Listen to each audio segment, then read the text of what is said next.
Today we're here with Monique Chyba from the mathematics department here at UH, and we were wondering some background on you and how you can relate mathematics to environmental issues or Generation Anthropocene. Do you have any way that you can tell us on how mathematics is used today? Yeah, so do you want the background first? Yeah, or, please, please. Okay, so I'm from, I was born in Switzerland actually, so basically at the opposite polar of the earth. So I'm Czech, but I was born then and I grew up there and I did all my study, mathematics and PhD in Switzerland. And then I traveled to France for a PhD and then to Harvard for postdoc, and Princeton a year and a half where I did some studies in the aerospace and engineering department. Then 2 years in Santa Cruz, and finally I ended up here. And I didn't move since I came here, so I think I really like it, and I like the environment. So it does made an impact on what I can do, right, with my knowledge and how the mathematics can actually play a role. So I haven't been involved directly and actively yet in the sense that I don't have any project that is environmentally based. However, mathematics, they are getting very involved in all those questions about climate change, about the environment, about the earth, about sustainability. Like next month in April, it is the Mathematics Awareness Month. We have that every year, and this year the theme is mathematics and sustainability. So it really shows that there is a conscience, right? Mathematicians are really stepping up and trying to understand what is the impact that we can have. So in terms of what the mathematics can do, I think the mathematics, they have the power to be a time machine, which means we can go in the past and understand the beginning of the universe, but we can make prediction for the future. And I think that's very important for those environmental issues, because we can quantify the damage that we are creating now, and what can happen if no changes is going to be made. I think we do realize there is a positive attitude about the people, about changes, that we cannot keep the pace that we have right now. However, it is sometimes hard to sink in those values and how much and what is happening and the rate of changes. Everything is going really fast right now. We're warming up the climate, and it's not just that we're warming up really fast, and the mathematics can really tell us the difference of the rate of change of that warming period with respect to the previous one. It's not the first time that it happens, those changes in the climate.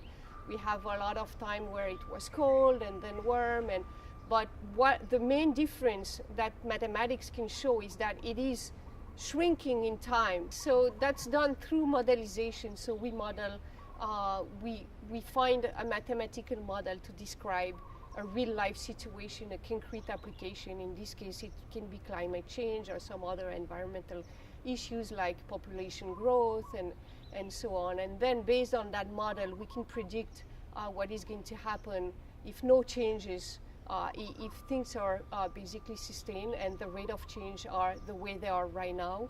Because I think one of the major issues, especially in climate change, the warming up is an issue of the rate of change that it's currently taking. Like over 100 years, we have warmed up the same quantity of degree that we were cooling off for like 5,000 years. So there is really that shrinking of time that makes it a major issue and a major problem for future generation if we are not capable to slow down those process. Definitely. Yeah. With mathematics, it's great to see that it's applied, because a lot of people need numbers to see things. Right. And you mentioned climate change, which the charts are just off the chart. Right. Population growth, which has been never seen at this type of level. Exactly. And Yes. even biodiversity decline. Yeah. You know, and all that stuff is shown through charts and things like that, but that all leads back to the mathematics behind it. Right. And I really think that people need to see the numbers, and math is the way that we do it. Right, it's a projection. It is a way, it is really a tool that is going to be able to visually show to people, if nothing happened, this is where we're going to be, and this is where your children and grandchildren are going to live with. Right now, we need to make a positive impact on the earth to make sure that we give to the next generation a way to sustain the life, the human life. Mm-hmm. Yeah. Now with these type of charts, you know, a lot of people, there's the saying, numbers don't lie, but at the same time, these equations are put into kind of from the past. They're used to make certain types of equations to predict the future. Right. What kind of leeway do you think there is? What kind of? Like room for error is there with the numbers, you know? Well, there is a tolerance, and then we have to make assumption on the model. We have to simplify, because I mean the system it's way too complex to be analyzed in its globality. So that means we have to make some assumptions. We base the model on what we have observed in the past and in the present, and that's how we can make predictions. So now there are things that are out of our hands in predictions, right? Like asteroids, collisions, those sort of things. We can predict some of them, but there are events that are unpredictable, and therefore they cannot be in the model. So, yeah. Definitely. Now you talked about the mathematic sustainability. I don't know, meeting. I don't want to say expo. There is the awareness month. There awareness is, month, yeah. Yeah, in April it's Mathematics Awareness Month, and this year, April 2013, is going to be about mathematics and sustainability.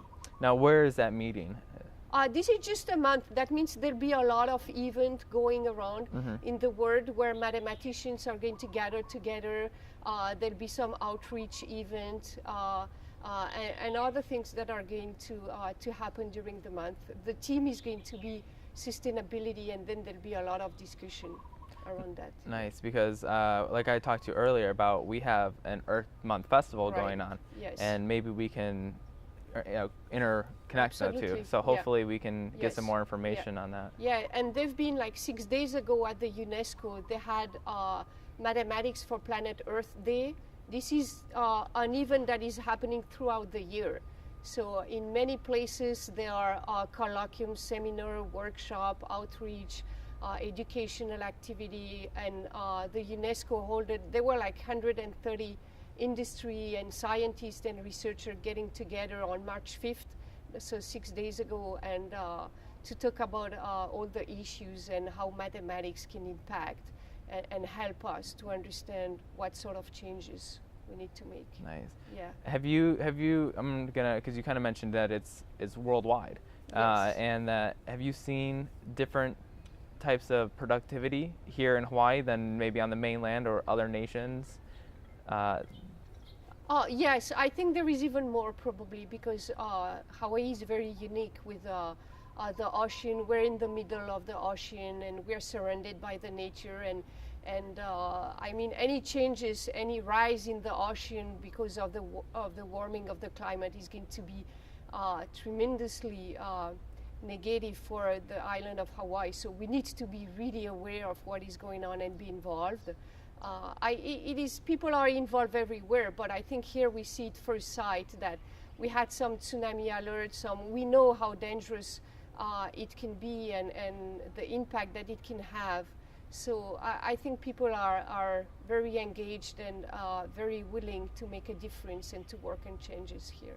I agree. I think Hawaii has a very good perspective of what is needed to be done here on, Right. on the There islands. is an understanding of the risk that might not be as obvious when you live in a big city, because you don't see those changes. However, we have seen hurricane, etc., going on this year, and people in big city like New York being affected dramatically. So it's going to impact the way we think about the future, I think. Definitely. Yeah.